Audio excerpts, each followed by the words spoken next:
Hi மக்களே, எல்லாரும் எப்படி இருக்கீங்க? நான் ரொம்ப நல்லா இருக்கேன்.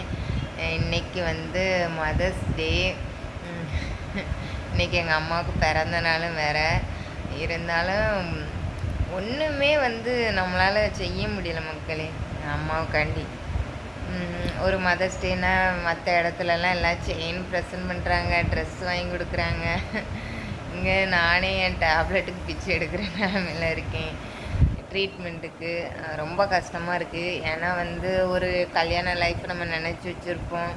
நம்ம வீட்டுக்கு வந்து நம்ம வேலைக்கு போகணும், வீட்டுக்கு நல்லா செய்யணும், அம்மாவுக்கு ட்ரெஸ் வாங்கி கொடுக்கணும், அப்பாவுக்கு ட்ரெஸ். ஆனால் எதுவுமே என்னால் செய்ய முடியல.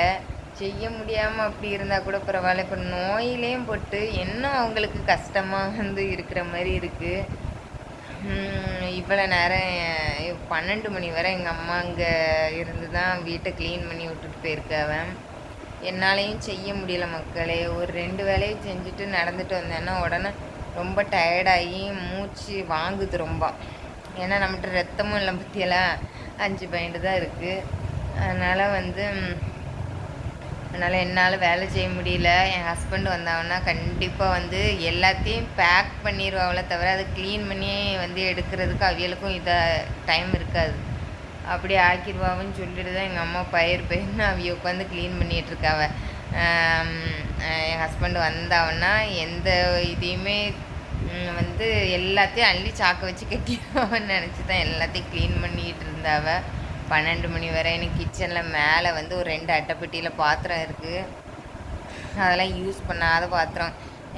திட்டுறாவ, எதுக்கு புதுசு புதுசாக பாத்திரம் வாங்குறேன். நான் பாத்திரமே வாங்கினது கிடையாது. இந்த துணி எடுப்போம் பற்றியெல்லாம் அப்போ தீபாவளி எப்போ இப்படியே 2-3 தாம்பளை தட்டு தான் எனக்கு கிடைக்கும். நான் வந்து இருக்கிற பாத்திரத்தை வச்சு தான் இந்த 8 வருஷமாக யூஸ் பண்ணிகிட்ருக்கேன். அதுவே கொஞ்சம் நிறைய இருந்த மாதிரி இருக்குது. களி அது உடஞ்சா தானே அதை தூரப்பட முடியும். அதனால் நான் அப்படி அப்படியே அட்டைப்பெட்டியில் சேர்த்து வச்சுருக்கேன். அதான் ஒரு மனசு கஷ்டம். எங்கள் அம்மா 12 மணி வரை வேலை செஞ்சுட்டு போனாவ. ஆனால் வந்து என்னால் வந்து எதுவுமே இது பண்ண முடியல. அதனால் இன்றைக்கி வந்து நான் என்ன பண்ண போகிறேன்னா, அம்மா ஒன்றும் செய்யாண்டான்னு சொல்லிவிட்டு ஒரு 200 ரூபாய்க்கு ஏதாவது எங்கள் அம்மாவுக்கு ஃப்ரைட் ரைஸு நூடுல்ஸ் ஏதாச்சும் வாங்கி கொடுக்கணும் மக்களே.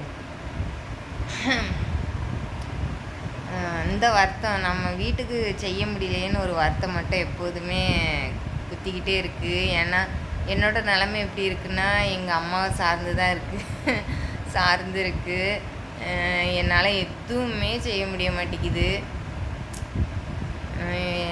என்ன சொல்கிறதுன்னு எனக்கு தெரியல மக்களே. அவிய தான் வந்து எனக்கு எல்லா ஹெல்ப்புமே பண்ணுறவ, வாங்குறவ. எங்கள் அம்மா இல்லைன்னா நிஜமாவே நான் கிடையாது. எனக்கு வந்து 30 வயசு ஆனாலுமே இன்னும் நான் எங்கள் அம்மாவை தேடிக்கிட்டு தான் இருக்கேன். சின்ன வேலைனாலும் எதுனாலுமே எங்கள் அம்மா இல்லைன்னா என்னால் முடியவே முடியாது மக்களே. அப்படியே அவிய இதுலேயே இதாகி வேறு எனக்குன்னு யாருமே கிடையவும் செய்யாது. இதுதான் உண்மை. இங்கே பாருங்கள், 2 பசங்க போனாங்க. ஒருத்தி பொள்ளாச்சியில் இருக்கா. என் பையன் ஊருக்கு போனவே ஒரு ஃபோன் கூட பண்ணி நீ இருக்கியா இல்லையான்னு கூட கேட்கல மக்களே. அந்த அளவுக்கு தான் நான் வந்து இருக்கேன். யாருமே எங்கள் ஹஸ்பண்டுமே வந்து ஒரு ஃபோன் பண்ணலை. எப்பண்டா தப்பிச்சு போவோன்னு நினச்சிட்டு இருந்துருப்போம் போல். எங்கள் அம்மா தான் வந்து எப்போதுமே ஃபோன் போடுவாள். காலையில் இப்போ நான் இங்கே படுத்துருந்தாலும் கரெக்டாக 6 மணிக்கு ஃபோன் போடுவாள். இப்போ நான் திட்டுவேன், 6 மணிக்கு ஃபோன் போடாதீங்க, நான் தூங்கிட்டு இருப்பேன். அப்புறம் 7 மணிக்கு கரெக்டாக ஃபோன் போட்டு என்ன செய்ய போகிறா, எது செய்ய போகிறா, மத்தியானம், சாயங்காலம், நைட்டுன்னு பக்கத்தில் இருந்தாலுமே 4 தடவை ஃபோன் போட்டுருவா. ஏன்னா இவள் ஒழுங்காக இருக்காளா இல்லையான்னு என்னோடய ஹெல்த் கண்டிஷன் எல்லாத்தையும் பார்த்து அக்கறைப்படுறது எங்கள் அம்மா மட்டும்தான். வேறு யாருமே கிடையாது மக்களே. எனக்கு எங்கள் அம்மா இல்லைன்னா அவ்வளோதான், நானும் கிடையாது, அவ்வளோதான். அதனால் வந்து எங்கள் அம்மாவுக்கு எதுவுமே செய்ய முடியலன்னு தான் மக்களே ரொம்ப ரொம்ப கவலைப்படுறேன். வேலைக்கு போய் ஏதாவது செய்யணுன்னுலாம் ரொம்ப ஆசைப்பட்டுக்கங்க. வேலைக்கு போயிடணும், அதுக்காண்டி தான் உட்காந்து முன்னாடி டிஎன்பிசி மங்குன்னு விழுந்து படித்தேன். டிஎன்பிசிலாம் படிப்பேன். எப்படியாவது ஏதாவது ஒரு வேலைக்கு போயிடணும். அதையும் தவிர்த்துட்டு வெளியெல்லாம் வேலை கேட்டுட்டு தெரிஞ்சேன். ஏதாவது வேலை கிடைச்சிடாதா, வாங்கிறாதா, நம்ம இதையும் போக கண்டிப்பாக ஏதாவது ஒரு சாரியாச்சும் வாங்கி கொடுக்கணுன்னு ஆசை. இந்த 8 வருஷம் கல்யாணம் ஆகி 9 வருஷம் 10வது வருஷம் நடக்குதுன்னு நினைக்கிறேன். என்னால் ஒரு saree கூட வாங்கி கொடுக்க முடியல மக்களே. 10 வருஷம் ஆச்சு. ரொம்ப கஷ்டமாக இருக்குது. எங்கள் அம்மா தான் வந்து ஏதாவது ஃபங்க்ஷனுக்கு நான் ட்ரெஸ் எடுக்கலைனாலும் எங்களால் பெரிய அளவுக்குலாம் துணியெல்லாம் எடுக்க முடியாது. அதனால் ரூ. 500க்கு 3 டாப்பு 2 டாப்புன்னு இருக்கும் பற்றியெல்லாம் அது எடு அப்படின்னு சொல்லிட்டு காசு தருவாங்க. சரி, நான் வந்து எங்கள் அம்மாவை கவலைப்படுறதுக்குன்னே பிறந்த ஜென்மம் மாதிரி இருக்கேன்னா, அதனால் என்னால் முடிஞ்சது இது எப்போதுமே மொபைலில் இருக்கும். அதனால் எங்கள் அம்மாவுக்கு வந்து அன்னையர் தின வாழ்த்துக்கள், மதர்ஸ் டே வாழ்த்துக்கள். எப்படியாச்சும் வந்து நான் வந்து நல்லா என்னத்தை சொல்லன்னு தெரியல. ஆனால் எங்கள் அம்மாவுக்கு ஒரு நல்ல saree வாங்கி கொடுக்கணும். அதுக்கப்புறம் வந்து அவங்களுக்கு பிடிச்ச மாதிரி ஏதாச்சும் சாப்பிட்றதுக்கு வாங்கி கொடுக்கணும். இப்போதைக்கு என்னால் முடிஞ்சது என்னால் முடிஞ்சது வந்து இதாக தான் இருக்கும். அதனால் இப்போ வந்து என்கிட்ட ஒரு ரூ. 200 இருக்குது. அதை வச்சு இப்போ என் தம்பியை நைட்டு கூட்டிகிட்டு போய் ஏதாச்சும் வாங்கி கொடுக்கணும். இன்றைக்காவது சமையலுக்கு விடுமுறை கொடுக்கணும். அப்போவுமே எங்கள் அப்பாவுக்கு தனியாக செஞ்சு தான் ஆகணும். ஆனால் எங்கள் அம்மா வந்து சாப்பிடுங்கம்மா ஏதாச்சுன்னு சொல்லணும் மக்களே.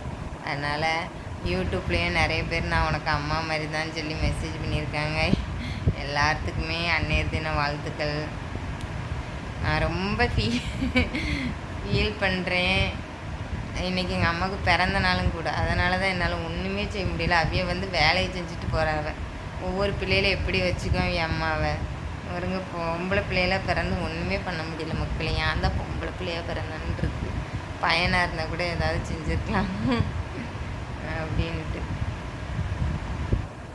எனக்கெலாம் வாழ்த்து சொல்ல யாரும் இல்லை. ஆனால் நான் எங்கள் அம்மா கண்டிப்பாக சொல்லுவேன் அன்னையர் தின வாழ்த்துக்கள்ன்ட்டு.